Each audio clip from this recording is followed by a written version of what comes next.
Assalamualaikum warahmatullahi wabarakatuh. Halo anak-anak kelas 4, bagaimana kabar hari ini? Semoga anak-anak senantiasa diberikan kesehatan oleh Allah Subhanahu wa Ta'ala. Tetap semangat belajar kan? Hari ini kita bertemu lagi di pembelajaran IPA bersama dengan Budian. Setelah sebelumnya kita belajar tentang sumber daya alam, maka hari ini kita akan belajar tentang cahaya. Kompetensi yang akan kita capai adalah mengidentifikasi sifat-sifat cahaya dan keterkaitannya dengan indera penglihatan. Tujuan pembelajaran hari ini, kita akan mengetahui apa itu cahaya dan apa saja sifat-sifat cahaya. Selamat menyaksikan. Cahaya. Anak-anak, tentunya dalam keseharian kita sudah sering melihat cahaya. Cahaya matahari, cahaya lampu, cahaya lilin, maupun cahaya yang lain. Nah, sebenarnya apa sih cahaya itu? Cahaya adalah salah satu bentuk energi yang dipancarkan oleh benda dalam bentuk gelombang elektromagnetik. Apa itu gelombang elektromagnetik? Gelombang elektromagnetik adalah gelombang yang dalam perambatannya tidak membutuhkan medium atau perantara. Benda-benda yang dapat menghasilkan cahaya disebut sumber cahaya, seperti matahari, lampu, api, dan yang lain. Cahaya dibedakan menjadi dua, yaitu cahaya tampak dan cahaya tidak tampak. Cahaya tampak adalah cahaya yang dapat ditangkap atau dilihat oleh mata. Anak-anak pernah melihat pelangi? Apa saja warnanya? Ya, merah, jingga, kuning, hijau, biru, nila, dan ungu. Cahaya tersebut dapat kita lihat, maka cahaya pada pelangi termasuk cahaya tampak. Sedangkan cahaya tidak tampak adalah cahaya yang tidak dapat ditangkap atau dilihat oleh mata. Apakah anak-anak pernah mengukur suhu badan menggunakan alat termogan? Alat termogan dapat mengukur suhu tubuh kita karena menggunakan cahaya tidak tampak berupa sinar inframerah atau infrared. Contoh cahaya tidak tampak yang lain adalah sinar X atau sinar yang digunakan dalam proses ronsen. Sudah tahu kan apa itu cahaya? Nah, sekarang kita akan belajar tentang sifat-sifat cahaya. Yang pertama adalah cahaya dapat merambat lurus. Sifat cahaya yang pertama adalah cahaya dapat merambat lurus. Kita dapat membuktikannya dengan menggunakan lampu senter. Perhatikan, pada saat lampu senter dinyalakan, cahaya akan merambat lurus mengenai dinding atau layar. Bayangan juga merupakan salah satu contoh cahaya dapat merambat lurus. Pada saat senter Budian arahkan ke buku, maka di belakang buku akan terbentuk bayangan. Untuk dapat membuktikan cahaya dapat merambat lurus, juga dapat menggunakan percobaan sebagai berikut. Kita menggunakan 3 atau lebih kertas atau karton, kemudian dilubangi pada titik yang sama. Kemudian kita arahkan pada sumber cahaya, bisa lilin, lampu, senter, dan yang lainnya.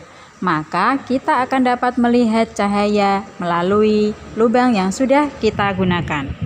Sifat cahaya yang kedua adalah cahaya dapat menembus benda bening. Yang kedua adalah cahaya dapat menembus benda bening. Pada percobaan kali ini, benda bening yang digunakan adalah gelas kaca. Coba anak-anak perhatikan, pada saat lampu senter dinyalakan, cahaya dapat menembus gelas kaca sehingga cahaya sampai ke layar atau di belakang benda. Nah, benda-benda yang dapat meneruskan cahaya disebut benda bening, sedangkan benda yang tidak dapat ditembus oleh cahaya disebut benda gelap. Untuk membedakan benda bening dan benda gelap, coba anak-anak perhatikan percobaan berikut ini. Ketika cahaya mengenai buku, ternyata di belakang buku tidak ditemukan cahaya yang diteruskan, maka buku termasuk benda gelap. Sedangkan pada saat gelas kaca digunakan, cahaya dapat menembus gelas kaca sehingga cahaya bisa sampai ke layar. Maka gelas kaca termasuk benda bening. Sifat cahaya yang ketiga adalah cahaya dapat dipantulkan. Cahaya dapat dipantulkan apabila mengenai permukaan benda yang mengkilap. Sifat cahaya yang ketiga adalah cahaya dapat dipantulkan. Cahaya dapat dipantulkan jika mengenai permukaan benda yang mengkilap seperti cermin. Anak-anak punya cermin di rumah? Anak-anak bisa mempraktekkan atau membuktikan bahwa cahaya dapat dipantulkan dengan cara bercermin.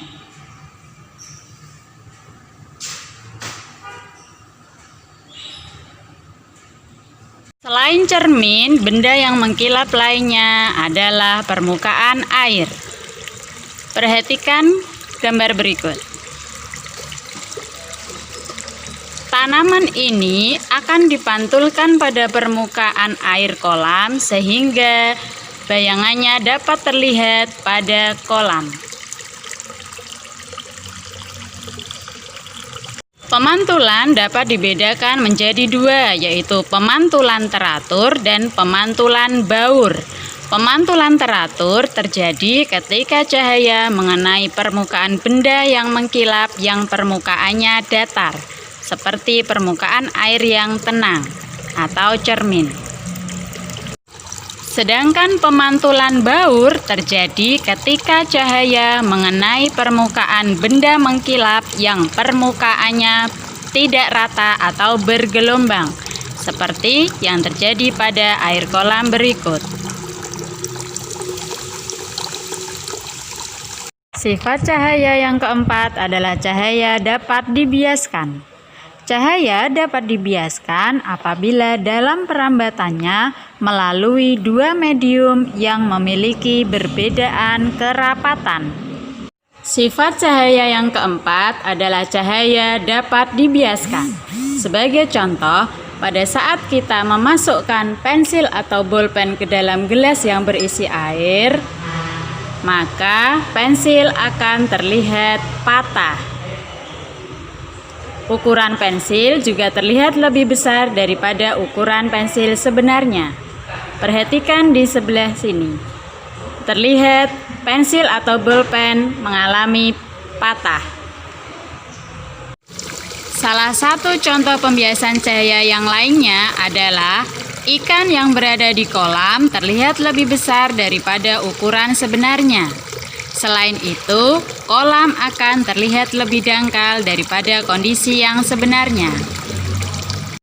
Sifat cahaya yang kelima adalah cahaya dapat diuraikan atau terdispersi. Contoh penguraian cahaya atau pendispersian cahaya adalah terbentuknya pelangi. Anak-anak tentu pernah melihat pelangi, bukan? Pelangi terbentuk karena cahaya putih dari matahari diurai oleh titik-titik air dari sisa air hujan, sehingga terbentuklah berbagai macam warna, Mechiku hibiniu, yang disebut spektrum warna. Contoh yang lain adalah pada saat kita mengarahkan cahaya pada prisma, maka oleh prisma cahaya akan diuraikan menjadi spektrum warna. Demikian pembahasan kita pada kali ini tentang cahaya. Maha besar Allah yang menciptakan cahaya dengan segala sifat-sifatnya yang luar biasa. Semoga bermanfaat. Terima kasih. Wassalamualaikum warahmatullahi wabarakatuh.